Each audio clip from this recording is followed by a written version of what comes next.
Wherever you are, welcome to Comics and Revelings with Aru. Now, this is one thing I really have an issue with. All right, not respecting the stories that came before. Now, I feel like because they don't have these mentors there, that's how it's falling down, right? Because you don't have those mentors there giving advice to these guys can do whatever they want, anytime they want, because they're trying to get Twitter likes and tweets and whatever. Create controversy, it might pop the book up. But here's the thing, controversy itself can be a negative thing. You know, it's like if you like do something, you know, it's like being a heel, right? Just because you're a heel and you turn babyface, right, in wrestling, doesn't mean that people are going to like you. The studio, I mean, sorry, not the studio, the producers, right, they're at the back writing up the scripts and saying whatever, writing up the stories. Okay, now we need to turn, you know, Batista into the next baby face, right? Let's get him over, or whoever, right? But if the guys, you know, in the audience don't like it, he'll never get over. So you got to work over and change his character, right, to get him right. But here's the thing. But if he's already a good character, right, and he's already been run for, and everybody loves him as a bad guy, why would you want to make him a good guy? Because you can still sell the toys, right? You can still sell his t-shirts. He'll be the heel, but he'll be the good heel, right? So you get, you know, popularity due to that. So I don't know, maybe my knowledge is wrong there, but like I said, when you tell me that Black Panther is now white and you want me to buy it, and if I don't buy it, or an Asian, and if I don't buy it, then I'm a racist, and because I don't want to buy it, and I tell you why I don't want to buy it, I'm a racist. I want to say you're an idiot and you shouldn't be working on that book. You should come up with a character, maybe call him White Panther, right? Or White Tiger or something like, oh, there's another character, right? But why, like, if you have a legend, like iconic character, the last thing you want to do is diminishing that character's, you know, that character's, well, you know, everything about that character, right? You don't want to chip away anything about them. Sure, you can try to do it for story's sake, but you don't want to diminish anything that character is about, right? You can go, okay, you know, like they did with Superman. Hey, let's try red kryptonite. It'll make him go bad. Cool. But that's because of red kryptonite, not because him as Clark Kent is turning bad. No, it's because of red kryptonite. Be smart, right? You can't like, and that's creative, and people, nobody has had a problem with that, right? And everybody enjoyed that change because they're like, okay, we'll give them the red kryptonite and we'll make them, you know, do that. Or the rings, right? You give them the Green Lantern, give them a different ring, they become different, right? We know them by their rings. The green rings are the good guys, right? Any other rings are different situations, right? I think it's Purple's Love or something like that. It's been a while since I read Blackest Night.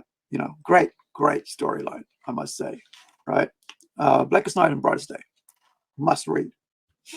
Talking about read, tomorrow night in New Zealand time, 7:30 to 8:30, we're starting a new show called Kiwis Review Comic Books. So hang out for that. It's just an hour show, kind of like a variety show with guests, reviews, and pop culture. You know, whatever's, you know, we think about, you know, movies, TV, whatever. And but in that half an hour, so we get our guests to talk about what they like and stuff. It's not like the interview stuff that I do with like Punch Pop. This is totally different style and setup because I also have Rico, who like me owns like probably about 3-4 times what I own when it comes to comics and stuff. But he, like myself, he's a huge fan and stuff. And I think you'll enjoy that show. of course, we'll, for our Northern Hemisphere friends, we'll be putting that up on a, on a video again, on a replay for you guys to enjoy. Probably the following week, depending how it go. But so, I've always said, right, that if you want to like come up with something, change something, to make something fresh, create a new character, right? But here's why they don't do it, because it's easy, right, to take Batgirl and make her a lesbian than it is to take, to go and write that woman who already is one into a better story and promote that. And that's why, rather than creating new characters, because the problem with that is that when you lead with a sexual thing or with a race thing, people turn off. I turn off, right? If you go, you know what, we're now going to give, we're going to make Spider-Man an Indian, and we're going to give him this thing there. And I own that comic, Spider-Man India. It's taken them about 20 years, right? Because that comic came out in like about 20 years ago, Spider-Man India, right? It was written by Gotham Comics out of India. And at that time, it was a novelty thing. And I even thought, hey, I'll buy it for the novelty thing, right? I don't think I have it anymore. I must have sold it. But now, like just recently, they put out a Pop, right? Funko Pop. I looked at it and I thought, I know why I liked it. It was a novelty. It wasn't because the character was great. It tried some stuff that was interesting, but it works. It works if you're in India, right? But guess what? The kids in India know Spider-Man as Peter Parker, right? So if you already have that, you can't make him Peter Parker. You got to make him something else, right? He's got to be somebody else altogether. Like they did with Miles Morales, but they couldn't just leave him as a black kid. They had to also make him Latino, right? So they could have both, play both sides of the field rather than just say, hey, this is Miles, right? He's a black dude. And then go, well, this is Jaime, right? He's Hispanic, right? South Bolivian, whatever. But they want to it's easier if you bounce it all together. And I've done that myself. I've just thinking in my head, but I've done it because I come from that background. My mom's Indian. My stepdad's Europe English, right? But also in my family, I have a lot of mixed race people, right? Brothers and sisters, sister, as well as niece and nephews, right? So they're quarter of a quarter kind of thing. But also, I have experience with that. I know what it's like, so I can tell that story about that. I understand that it was, when I'm thinking about it, I understand it was, oh gosh, what's his name? They came up with that idea. Because of his, supposedly because of his adopted daughters. But Bendis, right? He came up with that with Miles Morales. But in Ultimate Fallout, I think was number 4, which I sold, by the way, last year or year before, to pay for my own printing of, my webcomic, wherever it is. Is it there?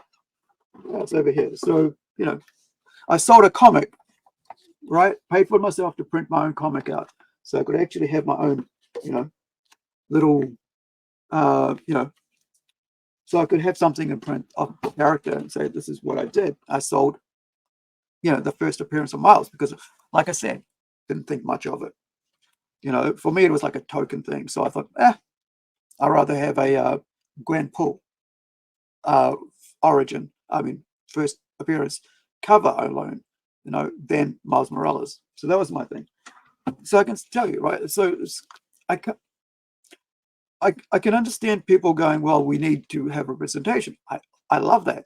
I do representation shit, not because I'm doing it because I'm trying to get people to like my comics or something. No, because the character, when I'm thinking in my head about it, it's like, it'd be cool to try that character because then I could try these ideas. Or not only that, or maybe, I don't know, it'd be cool to round off my whole team, right? So I could have Red Dot being a Maori, because, hey, I've got Maori friends, right? And then I can do I can do Incredi-Girl as a Romanian orphan, you know, because I heard a story, read it, right? Or, you know, or I can create a character who's in a wheelchair, right? Because, you know, I am disabled. It's, you know, because I'm on medication all the time. I've been in a car accident. I have friends who are disabled, and I could have something because it's my friends. Do you understand what I'm just saying? I am surrounded by people that I write about. I and the characters I create. It's not something I force into my stories. It's just because they're part of my life. And that's what when people read the stories, and if they know, you know, if they can feel it. Like I can feel it when the story's being forced or when it's just natural, right? See, I'm a huge fan of Hellblazer, right? Everything about Hellblazer was natural in the first 300 issues, right? If you look at it, you know, he's who he is. You know, nobody had a problem for 30 odd years, right? Apollo and so on. Nobody had a problem with it. But those guys, Apollo and Midnighter, right, who they're looking at doing the Authority, right? I was going to talk about that at another point, but you know, but you can see comic fans never had a problem with LBGT, right, or race. It's people who in the last 10, 15 years who haven't had anybody telling them what comics were about because they've never read them, right? They just went to writing school or art school and they just came out and started doing it. When you're 20, 25 years old, you don't know much. You haven't had years of reading comics because you don't have time. But when you're something like someone like me, like Hawk, like Rico, you know, who will be here tomorrow, um, who've spent basically almost every day reading comics or every week for the last, you know, since you were a child, whatever, then you've grown up learning about how characters work, how stories work. So when you read something, you go, that doesn't make sense. And you go, ah, can't be bothered. However, you look at all the stories that have endured, right? And we're talking about stories here. Look at all the stories that have endured. They've endured because the people who are writing them have experienced those things. You look at all the stories about war and stuff that are in the comics, right? I even look at it, and like the other week I was thinking about it, I was thinking, you know, that kind of feels like, you know, like is superhero comics all about putting people into war, getting us, you know, kind of like propagandized to think about, you know, being happy for people to die because it's like doing the right thing, or is that what we want to like always be talking about? Like, okay, I know sacrifices need to be made. Cool. Also, do we always need to be fighting? You know, and so I look at, you know, superhero comics, and I think I enjoy them, and but I also enjoy different things as well. I can watch anime where it's just people, you know, talking. You know, I was watching one the other day about like the first episode. It wasn't, you know, I thought I'd give it a go. It wasn't my thing. It was about a nun and you know, and a priest. A brand new one came out a couple of weeks ago.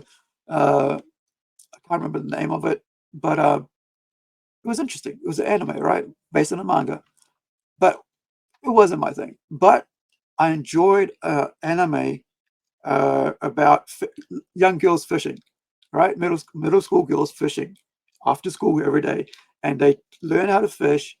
And I think I watched the entire first season, and you know, and because I used to fish, right? I used to take my sister when I was, you know, when I was in my when I was a teenager, right, in my 15, 14, 13, I used to hitchhike to Paihia, which is like about, I don't know, it's like about 20, 25-minute drive from home, you know, where I used to live in Motua with our family. And I would take my rod out, hitchhike out, and then I'd ring up. And I just remember this the other day, right? This is weird, right? I hadn't thought about it for decades. I'd ring up mom. I'd do a reverse call. I'm not sure if you guys know what a reverse call is, but back then, a reverse call was you ring up, you know, you go, operator, I'd like to, you know, can you put me through to this number? And they go, hello, this is, you know, this so and so. Would you accept the charges? And they go, no, I won't accept the charges. And they would hang up. It'd be my mum on the side going, I know my son's ready to get picked up. That was our code. I knew where I was going to be, and she'd drive over and pick me up. 20 minutes drive, bring me back home. Same thing.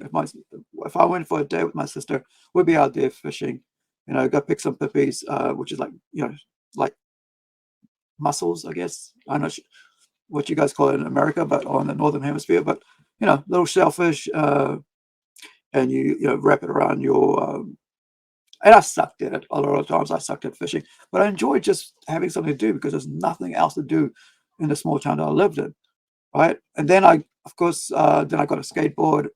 Actually, I had a skateboard while I was a kid, but later, I think about 15, I started actually being able to afford my own skateboard. So I went and bought a, I think must have been like a Santa Cruz. Before that, I think I had an Edwards, and but yeah, that's how Mum would come and pick me up. So I don't know how I got on that. Anyway, but like, so those are experiences I've had. So, oh, that's right, it was always fishing, right? So I enjoyed it because I actually enjoyed fishing. The last time I went for fish was that we went out to Bluff, which is at the bottom of New Zealand, a little island at the bottom of New Zealand, but there's like Stewart Island. So we went out between the last town in South Island, and then we, got on a boat and we went out fishing, just the two of us, myself and my bosses at the time, husband. So we went out fishing for the day to get blue cod, right? So we'll be out there fishing away, and then like we're just basically trolling, right? It's the Bluff. It's like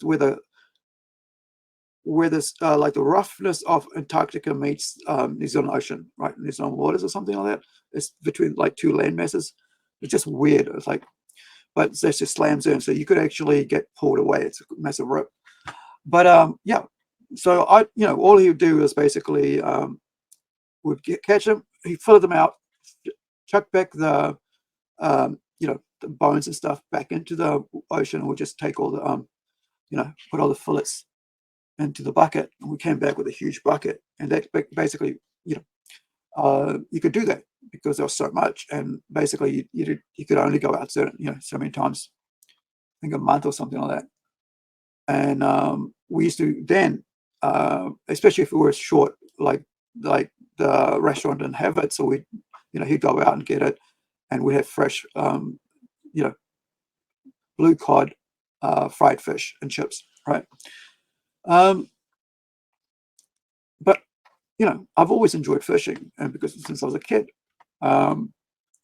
So when I see anime about that, I go and watch, people fishing, right? And I reminisce about what it was like trying to freaking, bait my hook and to catch a fish. But that's because whoever wrote that, all right, knows about fishing or learned from somebody about fishing. Because you don't just pick up something and write it.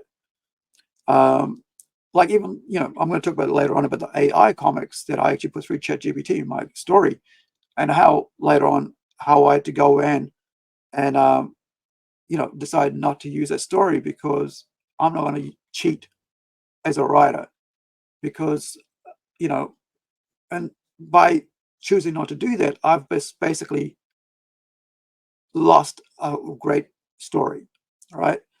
But I'm willing to sacrifice that because I want people to know that I ain't going to use AI when I'm writing, right? So, because all that AI is doing is taking from the last few thousand years of other people's stories and giving me an opinion, an outline of what my story could be like, how many other people's, rather than coming from myself. Anyway, so that's what it comes down to, like if you disrespect the stories that come before, you're negating them. That's why we don't like not crossovers, reboots, right? There was a thing where like it was a reboot every 4 months, right? There's like about 6 months, or then suddenly it became like, no, it was like every 5 years and 2 years and 3 years and 1 year. And then kind of like became, 12 issues and we'll reboot it because nobody's buying it, so we'll reboot it. One of the greatest travesties, I think, in DC Comics, because I haven't, I don't read Marvel comics, and I haven't for ages because I just can't bring myself to read it. It's just so bad. But I did try to give the House of X. No, it wasn't House of X. The Krakatoa thing, whatever, with Robert Kirkman, or was it? I'm not sure if it was Kirkman or was the other guy. When they did the whole reboot about 2 years ago or something. But after like about 5 issues in, I was like, yeah, this is trash. I don't know what they're going to do. And look at where it's now, right? But anyway, that's my opinion. And if you loved it, that's your, enjoy it. But so, yeah, I forgot, I lost my train of thought again. So, yeah, so if you don't know what's gone, oh yeah, that's what it's like. So reboots basically negate what's gone before. So now you're doing a reboot. And what that does is you just wiped away everything, all the hard work of everybody that spent all those years building these characters up. Now you've, just changed them, and you can do whatever you want, and so they'll keep doing it over and over again.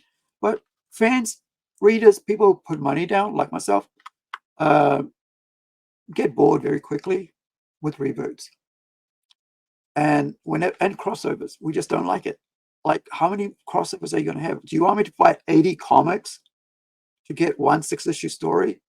Nah, rather not. Just buy the 6-issue story and forget about all the rest, because at the end of the day, that main story is what's going to be there. Then like maybe 2-3 years later, you can go buy the trade paperbacks, right? When they release it.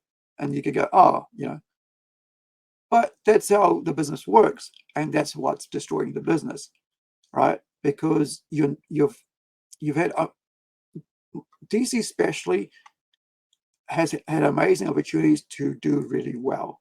One of the best stories is Flashpoint. I've always held on to that thing. When I first read it, I said, wouldn't it be good if for 5 years or 10 years they did this, right? They worked on this line from now on, how the world has changed. They had an amazing time where they did this great, where, the Flash messed up everything. And so you had Batman being, Thomas Wayne, Joker being Martha, and Bruce is dead. So, but now Bruce can be, hiding away. So, yeah, I think that was a great, opportunity lost. But as they do, old heads aren't there to steer the ship, and that's what happens when you don't. When people like, you got to have someone there going, listen, this is the way. Let's make sure we get the right thing going, and let's stick with it for a while. If it doesn't work, we'll just push through it and tell as many good stories as we can. If we're having trouble, bringing some good writers out there, right, and help them put this forward. The other thing is, you got to respect what's coming before. People have worked hard in this industry in the past to make it what it is. Without them, none of these TV shows and movies will be there. All right. And what I don't like is where they don't give, they don't pay those people who have worked so hard to build these IPs up. Oh, but I guess it is what it is. I mean, like, at the time you sign with the contract, you sign and you get it done. But sometimes I feel like if you're making, $1 billion, a couple grand, isn't that much, right? It's not even a drop. It's like it's spit, not even spit, I guess, whatever. But, it's a dust in the whole scheme of things, right? So that's that one. So let's get to the next point.